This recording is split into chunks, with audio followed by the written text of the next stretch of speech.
Hey everyone, and welcome back to the deep dive. Today we are going way back, like ancient India, way back.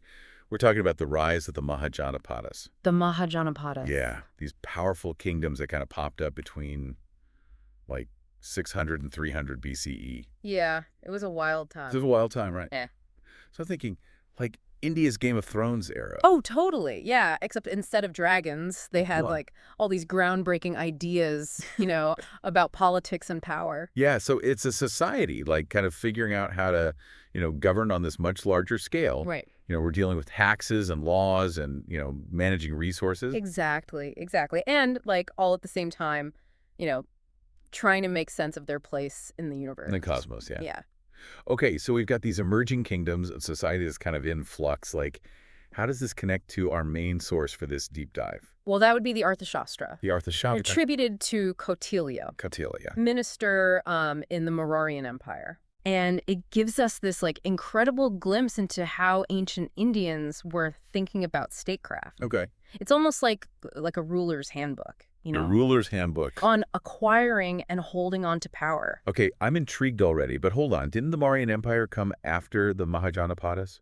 You're absolutely right. The Mauryan Empire did come later, but the Arthashastra, scholars believe, it was written around the time of the Mahajanapadas, Okay. maybe even earlier. Wow. And it really captures that era, Yeah. this time of super intense political competition, Right. where all these different kingdoms were constantly, scheming, trying to get an edge. Maneuvering, yeah. Yeah. Okay, so the Arthashastra emerges out of this, cauldron of political rivalry, Yeah, exactly. which makes it even more intriguing. Yeah. So what can you tell us about Kautilya?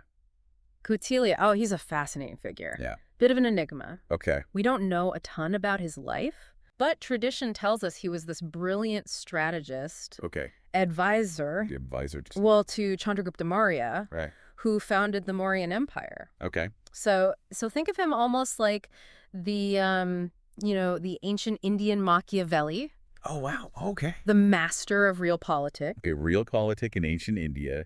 I'm getting serious House of Cards vibes here. Oh, yeah. Let's get into the text itself. What are some of the key ideas? Oh, there's so many.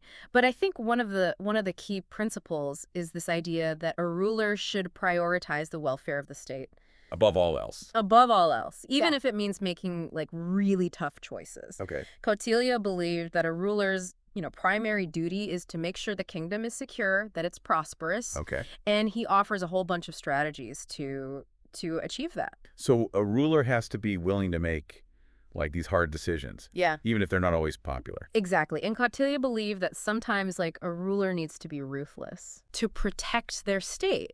And, the Arthashastra, it doesn't shy away from the darker side of power Okay. and politics. It acknowledges that the world can be a really dangerous place Right. and that a ruler needs to be ready to deal with all kinds of threats. Internal. Internal, external, you name it. Okay, this sounds like a tough world. So what kind of strategies did Kautilya recommend to deal with all these threats? Well, this is what makes the Arthashastra so fascinating. It's this emphasis on espionage. Wait, are we talking spies? Yeah. Like ancient Indian James Bonds running around gathering intel? Pretty much. I mean, the Arthashastra even lays out specific guidelines, right, for training Oh, wow. and deploying spies, Right. different types of spies, methods of infiltration, Wow. techniques for extracting information. That's incredible. I never realized that ancient India had such a sophisticated system Oh, yeah, it's quite impressive. of espionage. So Yeah. what kind of information were they after? It wasn't just military secrets, although that was definitely a part of it. Sure. But they were also looking for economic data, political gossip, anything that could give their ruler an advantage. So knowledge is power. Exactly. If you know what your rivals are up to, you can always stay one step ahead. Right, right. Makes sense.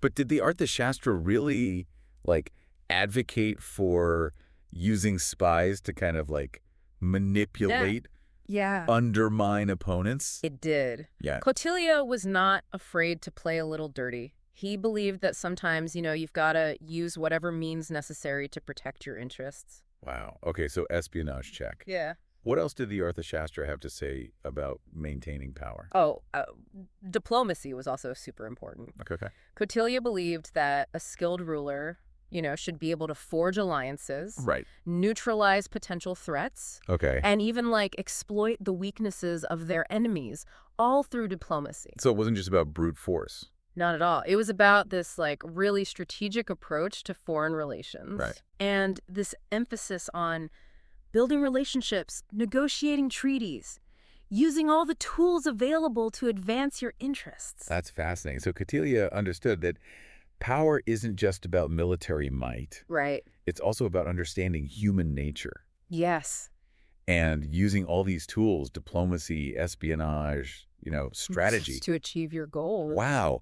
And it's worth noting that this wasn't just like a theoretical thing, right? Right. This was actually implemented in the Mauryan Empire. Exactly. A lot of these principles that are laid out in the Arthashastra, they were implemented in the Mauryan Empire. Which, became one of the most successful empires in Indian history. Absolutely. Yeah, it was a huge empire. So this text wasn't just some, collection of abstract ideas. It had, a real-world impact. It did, a huge impact. Oh. And in fact, its influence, extends far beyond just the Mauryan period. Oh, wow. I mean, the Arthashastra has been studied by rulers and scholars for centuries. And it continues to, fascinate anybody who's interested in power, politics, strategy. Yeah, it sounds like we're just scratching the surface of this text. We are. But before we dive deeper, I'm curious, what did the Arthashastra have to say about, the economy? Oh, well, Kautilya knew that a strong economy was absolutely crucial for a powerful state. Makes sense, yeah. And in fact, the Arthashastra goes into great detail about how a ruler should manage their finances, how to promote trade, how to encourage economic growth. Okay, so we're not just talking about espionage and warfare. No. There's this whole other economic dimension. Oh, absolutely. Kautilya believed that a ruler should be as skilled at managing their treasury as they are, commanding armies. Okay. And he had some really insightful ideas about things like taxation, Okay. trade, Trade. even infrastructure development. So like an ancient Indian, economics textbook almost? It's a great way to put it, yeah. And what's really amazing is how relevant a lot of these ideas still feel today, Governments around the world are still dealing with those same challenges. How do you manage your finances? How do you promote growth? How do you make sure your economy is stable? Yeah, it sounds like, timeless challenges that he had some pretty timeless insights about.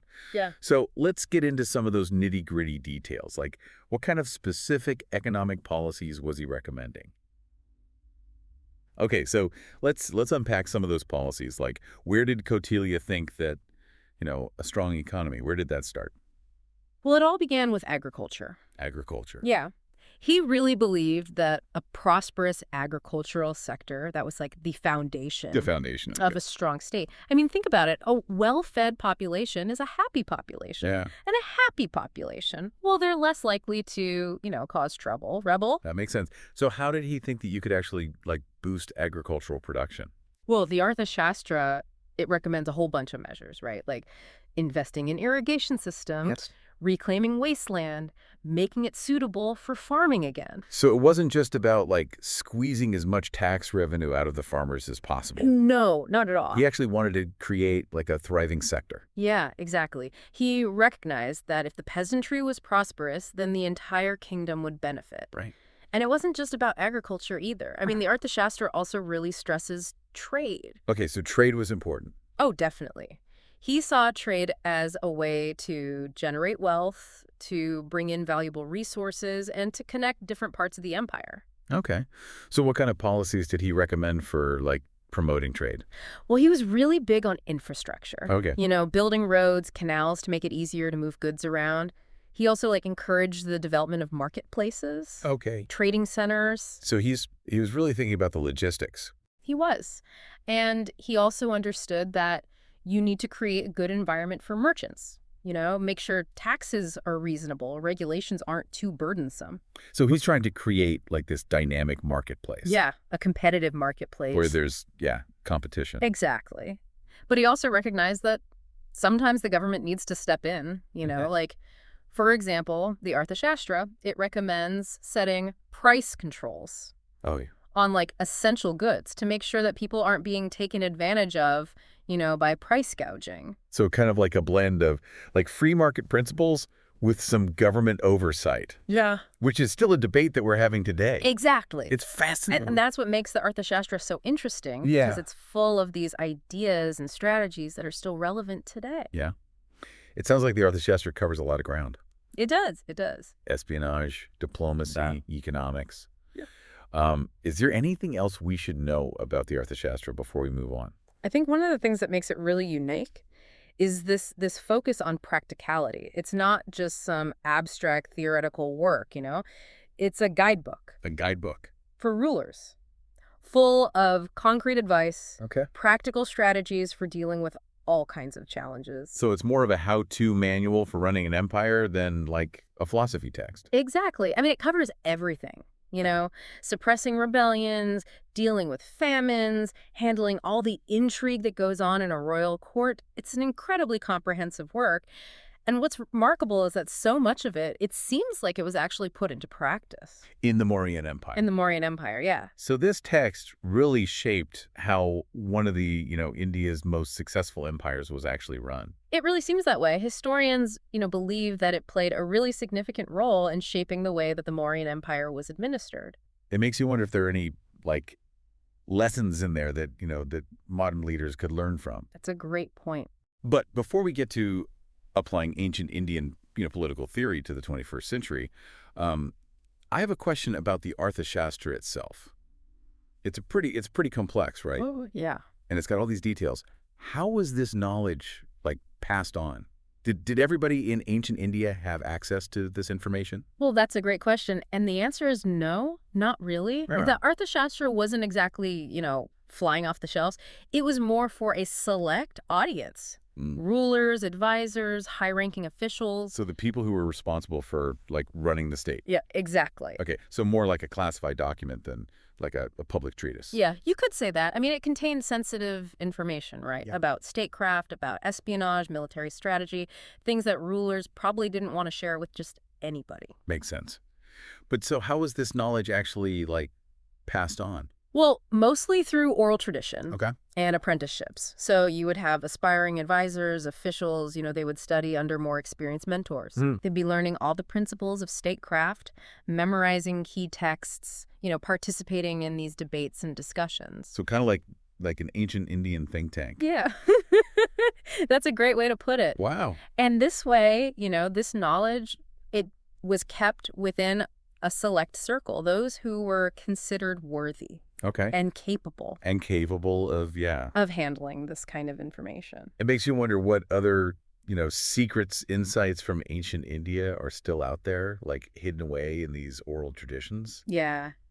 For now, I think we've covered the Arthashastra pretty thoroughly. I think so. It's really an incredible text. It is. And it gives us a really unique window into the political and economic thinking of ancient India. Absolutely. And it's a good reminder that even in those ancient times, people were dealing with really complex questions of governance, of power, of strategy, and they were coming up with these really sophisticated systems. Nice innovative solutions, yeah. Exactly. Yeah, it really challenges our assumptions about, what ancient societies were like. It does. But I think we need to kind of shift gears a bit now. We've talked about Kautilya, we've talked about the Arthashastra, but how did these ideas actually play out, in the real world? What was the Mauryan Empire actually like? Yeah. And how did it reflect the ideas that are laid out in the text? Well, the Mauryan Empire, it's actually a really fascinating case study in how the ideas from the Arthashastra were put into practice. Okay. I mean, this was one of the largest, most powerful empires in ancient India. Wow. And, historians often attribute its success, at least in part, to the principles that are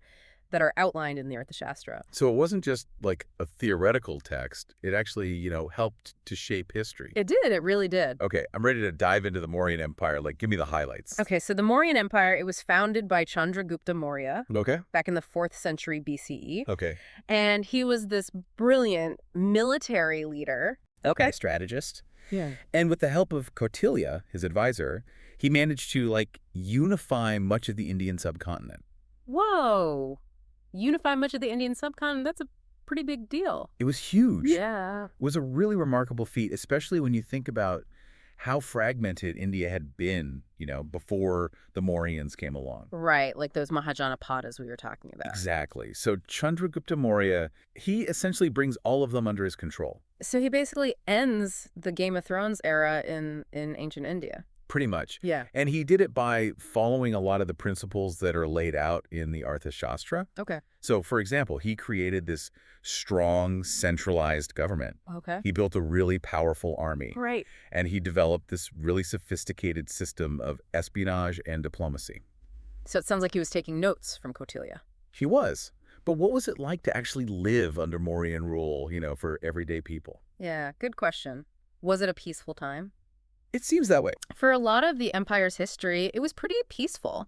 The Mauryan emperors, they were known for being really efficient administrators. Okay. They focused on public welfare, they invested in infrastructure, they promoted trade, and they generally kept things pretty stable. So they weren't just focused on, conquering new territory, Right. expanding their power. They're actually concerned with governing effectively. Yeah, and that aligns really well with Kautilya's vision, of a state that benefits all its citizens. Right.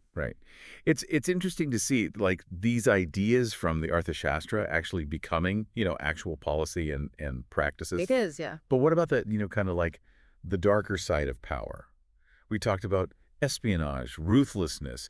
Did those elements play a role in the Mauryan Empire as well? They did. I mean, while they were generally considered benevolent rulers, they weren't afraid to use force when it was necessary. Right. To maintain order, to suppress dissent. So a bit of a carrot and stick approach?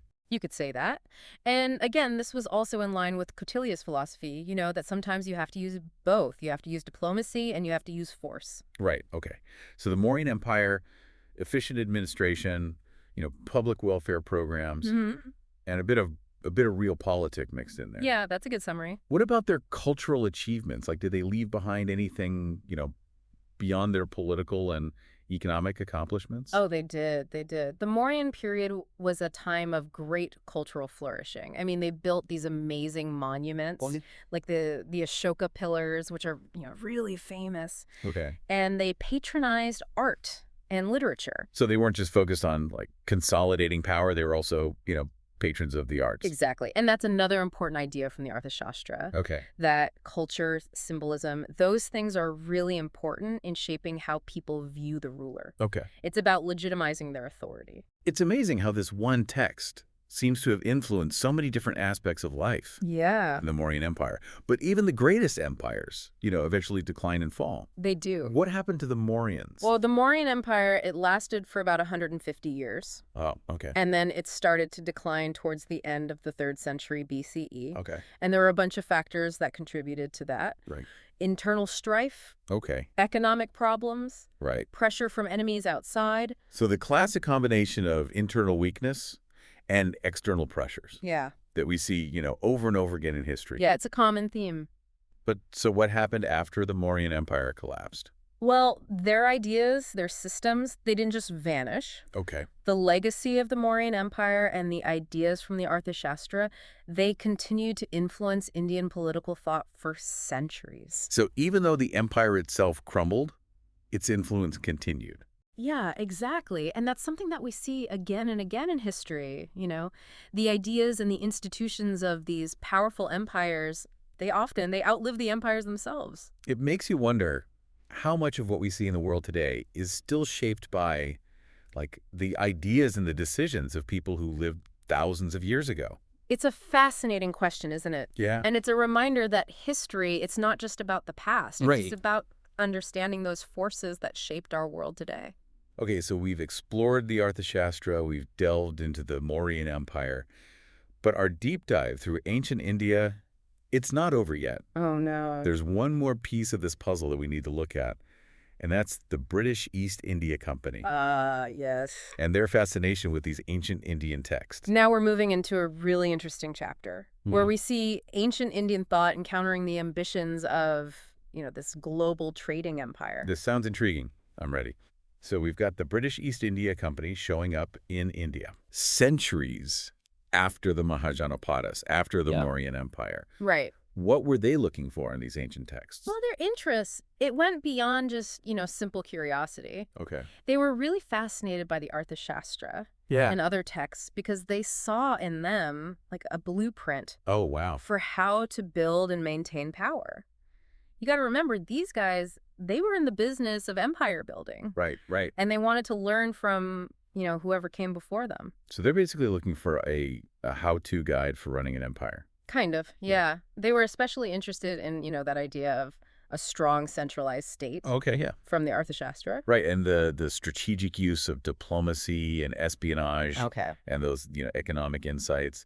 They saw all of this as like valuable knowledge they could use In their own situation. in India. Yeah. Wow. So how did they actually, put this knowledge to use? Did they just, take what was in the Arthashastra and copy and paste it into their policies? Not exactly, no. It wasn't like they were, directly copying ancient Indian practices. Okay. They were more, I guess you could say selective. Okay. They were adapting things, reinterpreting these ideas to fit their goals, to fit, the situation in 18th century India. So they kind of picked and chose, what they wanted. Yeah, pretty much. They took what they thought was useful, Okay. and then they discarded or changed what didn't really fit, Right. Like, for example, they took some of the ideas about, taxes, Okay. revenue collection. Yeah. But then they combine that with, their Western ideas about property rights, legal systems. So they were trying for like a hybrid system They were. where they're blending like ancient Indian statecraft with, their own ideas about how to govern. Exactly. And it ended up creating this system of rule that was really complex and actually pretty contradictory at times, because on the one hand, they're saying, oh, yeah, we respect India's ancient traditions. Right. But then on the other hand, they're imposing their own values and institutions. That sounds like a recipe for some tension It was. and some conflict. Yeah. Did it work? Did that approach actually work? Well, it's kind of a mixed bag. I mean, in the short term, yeah, that strategy of appealing to ancient Indian traditions, Right. it did give them some legitimacy. Yeah. They presented themselves as the heirs to this long tradition Right. of Indian governance. Okay. And that resonated with some people. So they're kind of playing the long game here. They're trying to build up their authority by like connecting themselves to this, sense of historical continuity. Yeah, exactly. Yeah. But as they got more powerful and their ambitions grew, the cracks in that story, they started to show. Right. And they became more forceful about imposing their own policies. And a lot of times that meant ignoring local traditions. So that whole, respecting ancient traditions facade kind of falls apart when they get more focused on consolidating their power. Right. And that disconnect between what they were saying and what they were doing, that led to pushback. Okay. Resistance. Okay. Rebellion. Right. Right. The story of the British East India Company in India, I mean, it's a complicated one. It is.